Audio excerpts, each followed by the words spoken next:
retracting from the world and treating other countries in this zero-sum game where you're either with us or against us, with this approach of conflict rather than cooperation must end. Because it threatens our freedom. I want to close by talking about an issue that is central to all of these others that are pressing and urgent and impact our everyday lives, and that is the issue of the cost of war.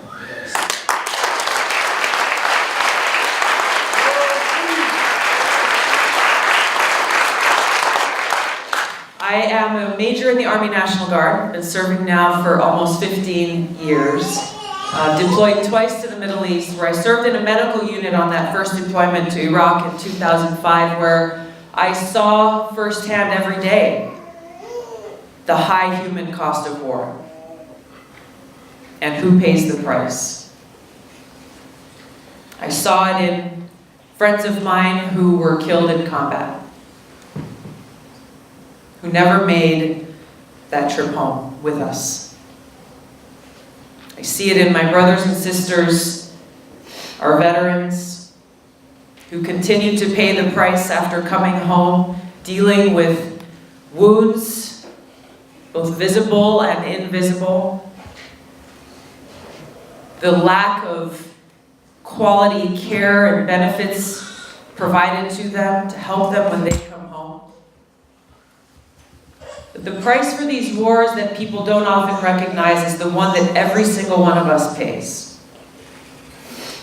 The fact that we are spending trillions of dollars on wasteful regime change wars, on this new Cold War between the United States and nuclear-armed countries like Russia and China as tensions continue to increase, and this nuclear arms race that has been kicked off by actions like the one President Trump took recently in withdrawing from this historic INF treaty negotiated between Reagan and Gorbachev. These actions have put us as a country and the world in a position where we are at a greater risk of nuclear catastrophe than ever before in history. Now what's interesting is, as I share this information and talk about these issues with leaders in Washington, they say, really? Really? More than the Cuban Missile Crisis? More than the Cold War with the Soviet Union? Yes, the answer is yes. This is the reality of the threat, the existential threat we're facing today, and it should alarm every one of us here that leaders in Washington are either not paying attention, they don't know, or they don't care.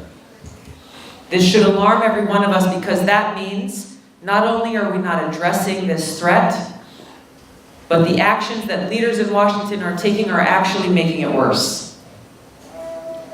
I want to get to why I bring this issue up and why it's important to every one of us. We in Hawaii had a huge wake-up call about a year ago when there was a text alert that went out to over 1 million phones all across our state that said, "Missile incoming, seek shelter immediately. This is not a drill." I want to let that sink in for a second. We all have phones in our pockets. Imagine that on a Saturday morning, like the one we are gathered here today, people in Hawaii were just waking up, maybe thinking about, maybe I'm going to go to the beach today or go hang out with my friends.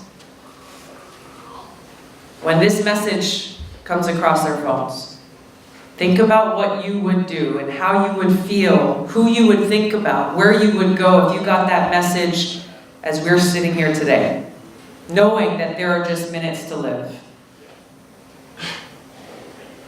It was terrifying. People thought about, where can I take my family? Where can I find shelter? Where can we be safe? The father was trying to figure out which of his children he would spend the last minutes of his life with. Another lowered his little girl, couldn't have been more than 8 years old, down a manhole, thinking that may be the only place where she could be safe. That alert turned out to be false, but the reason why we reacted the way that we did is because this threat is real. And it's important for us to recognize this, not because we should sit here and be afraid and think we are doomed, but because we have to recognize the power it lies in our hands to make sure this is not our future. Because it doesn't have to be this way.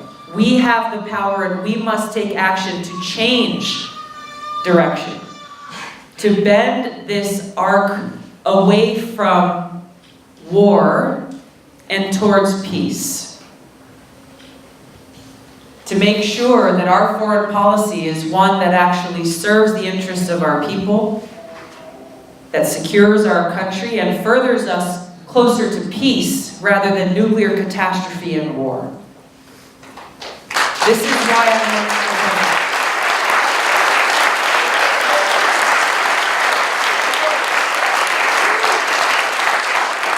president. This is why I'm running for president, because none of you should have to go through what we went through in Hawaii. No family in this country should have to go through what our families went through in Hawaii. Not a single person in this country should have to live at any point in the day thinking about, what would I do if I got that message?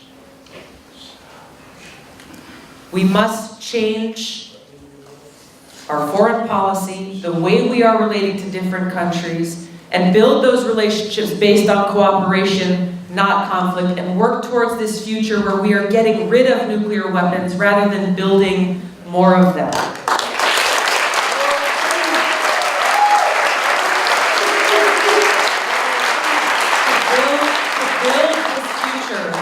Where we are taking those trillions of dollars being spent on wasteful regime change wars and a nuclear arms race, and taking those dollars and bringing them to serve the needs of people here at home.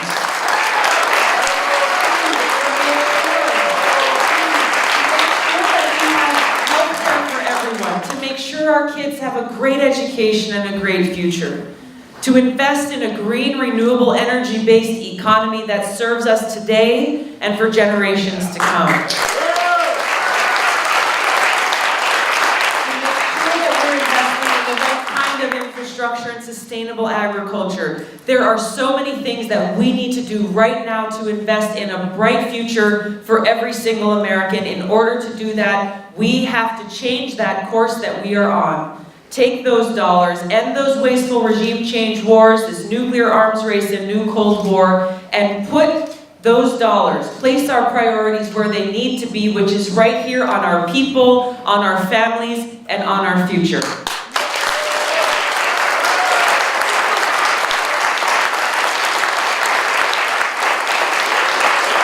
Now, in order to do that, this requires strong leadership.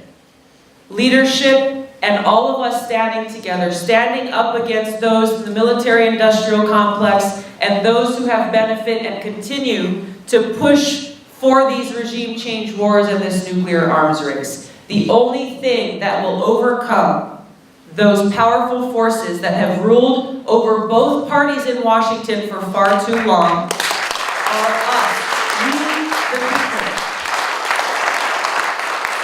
the people. The people are the only ones who have the power to make this change. No one else is going to do it for us. We cannot forget or underestimate the power that we have in our own hands. And we cannot take lightly the threats that we face and the urgent need for us to stand up, speak out, and make sure that our voices are heard now. Not tomorrow, not next year, not in 5 years or 10 years, now. Our future is in our hands. I ask for your support. I ask you to stand with me.